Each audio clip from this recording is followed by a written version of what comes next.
যত সমস্যা পশ্চিমবঙ্গে, গ্যাস ডিজেল পেট্রোলের আকাল শুধুমাত্র পশ্চিমবঙ্গে, সারা ভারতবর্ষ জুড়ে বিভিন্ন রাজ্যে আমাদের যে সমস্ত কর্মীরা রয়েছেন বা পরিচিত আত্মীয় স্বজন, আমার মতো আরও অনেকেরই রয়েছে, প্রায় প্রত্যেকেরই আত্মীয় স্বজন কেউ না কেউ বাইরে থাকে। তাদের কাছ থেকে আপনারা জিজ্ঞেস করবেন যে এরকম আকাল, এরকম হাহাকার চলছে কি না। এক কথায় বলে দেবে না। কেন পশ্চিমবঙ্গে এই আকাল, এই হাহাকার? এর পেছনে হচ্ছে একদম পরিষ্কার কালোবাজারি। ২,৫০০ ৩,০০০ টাকা দিয়ে এলপিজি গ্যাস বিক্রি হচ্ছে। এই গ্যাস বিক্রি হচ্ছে এবং এই গ্যাসগুলি কোথায় যাচ্ছে যদি একটু খোঁজ নেওয়া যায় তাহলেই দেখতে পারবেন। যত অটো চলে এই অটোগুলি প্রত্যেকে এই রান্নার গ্যাস ভরে সেই গ্যাসগুলি দিয়ে তারা অটো চালায়।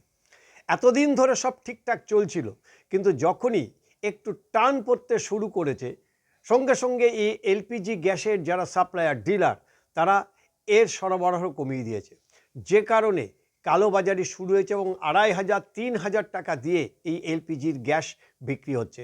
অন্যদিকে সাধারণ গৃহস্থ মানুষ তারা এই গ্যাস চেয়েও পাচ্ছে না। এখানেই সবথেকে মজা যে এই যে এক্সেস যে টাকাটা, অর্থাৎ সিলিন্ডার পিছু প্রায় ২,০০০ টাকা, এটা কার কার পকেটে যাচ্ছে বলুন তো? আপনারা জানেন যে এই টাকাগুলি কার কার পকেটে যায়?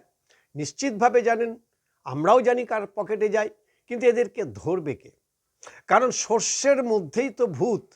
তাই পশ্চিমবঙ্গে এই হাহাকার থাকলেও অন্যান্য রাজ্যে হাহাকার নেই, হয়তো ক্রাইসিস রয়েছে, কারণ যুদ্ধ পরিস্থিতিতে সারা পৃথিবী জুড়ে এই তেলের আকাল চলছে, গ্যাসের আকাল চলছে।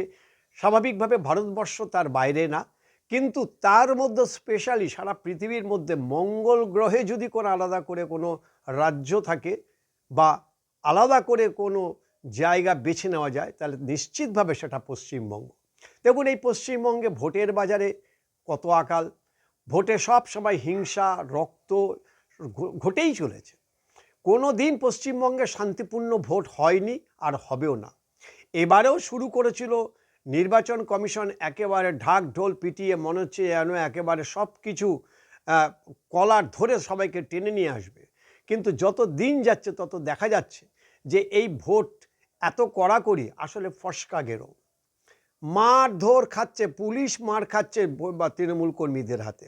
প্রচারে বেরিয়ে বিরোধীরা তো মার খাচ্ছেই, ঠেকাতে গিয়ে পুলিশ মার খাচ্ছে, রক্তারক্তি হচ্ছে, ভোট কর্মী যারা ট্রেনিং নিতে আসছে তাদেরকে ধরে পেটাচ্ছে। তা এই অবস্থা চলছে পশ্চিমবঙ্গে।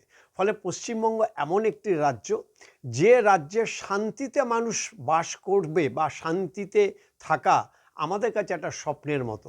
এমনিতে কিন্তু আমরা প্রচণ্ড শান্তিপ্রিয় মানুষ, এবং সব থেকে বেশি শান্তি দেখবেন, কথায় কথায় রাজনৈতিক নেতারা বলে পশ্চিমবঙ্গে এই বাংলা হচ্ছে নাকি সব থেকে শান্তির জায়গা। কিন্তু কি শান্তিতে আছি আমরা সেটা খুব ভালো করেই জানি। যাকে কথা বলতে গেলে অনেক মহাভারত হয়ে যাবে, কিন্তু আমাদের কাছে মূল সমস্যা যে এই তেলের আকাল, এই গ্যাসের আকাল পশ্চিমবঙ্গে, এটা কি ক্রিয়েটিভ অর্থাৎ তৈরি করা, নাকি সত্যি সত্যি আকাল চলছে?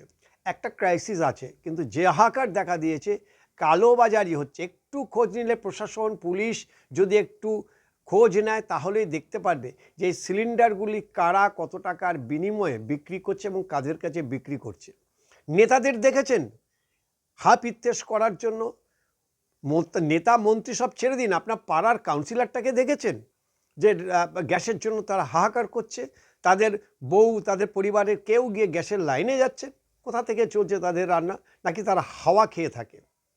তারা কি হাওয়া খেয়ে থাকে? নিশ্চয়ই না। তাদের বাড়িতেও রান্না হয়, কিন্তু কই, তাদের তো গ্যাসের কোনো অভাব হয় না। কারণ ওই যে শস্যের মধ্যে ভূত, ঠিক পৌঁছে যাবে শাসক দলের নেতাদের কাছে, ঠিক পৌঁছে যাবে। কিছু বিরোধী নেতা আছে, তাদেরকে হাতে রাখতে হয়, তাদের বাড়িতেও পৌঁছে যাবে। কিন্তু ভুগবে সাধারণ মানুষ। সাধারণ মানুষ টাকা দিলেও মিলবে না, আর যদিও মেলে তাহলে ওই কারি কারি টাকা তাদের জন্য খরচা করতে হবে। এভাবেই চলছে পশ্চিমবঙ্গের ভোট রঙ্গ এবং সব কিছুই। রঙ্গে ভরা এই বঙ্গে মানুষ আমরা কতটা ভালো আছি সেটা আমাদেরই বেছে নিতে হবে। আমরা কিভাবে চলবো, কিভাবে ভালো থাকবো। কিন্তু যেহেতু সামনে ভোটের মরশুম, বহু এরকম প্রতিশ্রুতি, বহু ন্যাকা কান্না, এই নেতা নেত্রীরা আসবেন আপনাদের দৌড়ে দৌড়ে, কিন্তু সবার কাছেই একটা প্রশ্ন করবেন যে পশ্চিমবঙ্গেই কেন বারবার করে এই সমস্যাগুলি সব উড়ে উড়ে আসে। সারা দেশের মানুষের তো কারোর তো করে এরকম সমস্যা থাকে না, বা এই নিয়ে তারা কান্নাকাটি বা হই হুল্লোড় করে একটা একেবারে মহাযুদ্ধ বাঁধিয়ে দেয় না, কেন পশ্চিমবঙ্গে হয়? এই প্রশ্নটা তাদের কাছে করবেন, তাহলেই আসল চেহারাটা বেরিয়ে যাবে। আসলে পশ্চিমবঙ্গের রাজনৈতিক দলগুলি তারা রাজ্যের মানুষকে কোনো সময়ের জন্য স্বস্তিতে থাকতে দেবে না, ক্রাইসিসের মধ্যে রাখবে, এবং ক্রাইসিস না থাকলে আপনি আর কেন শুধু শুধু ওই রাজনৈতিক নেতাদের পেছন পেছন ঘুরবেন?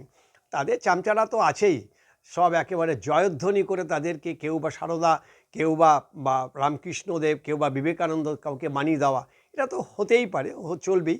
কিন্তু আমরা আমরা মানে আমরা সাধারণ মানুষ, আমরা কি সত্যি সত্যি ভেবে দেখেছি যে আমরা কেন ভোট দিই, কেন আমরা পরিবর্তন করতে চাই? আমরা কি কখনো ভেবে দেখেছি? কখনো ভাবিনি। আসলে আমরা আমাদের সুবিধাটা বুঝি। এই সুবিধাবাদী নীতি আমাদের মধ্যে আছে দেখেই রাজনৈতিক নেতারা আমাদের মাথার উপরে চেপে বসে। তাই সুবিধাকে সরিয়ে দিয়ে, সুবিধাবাদী মানসিকতাকে সরিয়ে দিয়ে সত্যিকারের যদি সমাজ সচেতন হয়ে উঠতে না পারি আমরা, তাহলে এভাবেই আমাদের দুর্ভোগ পোহাতে হবে, এবং পশ্চিমবঙ্গ নামক এই আজব রাজ্যটি সারা ভারতবর্ষের মধ্যে আলাদাভাবে চিহ্নিত হবে, যেটা গোটা ভারতবর্ষের কাছে এখন হাসির খোরাক।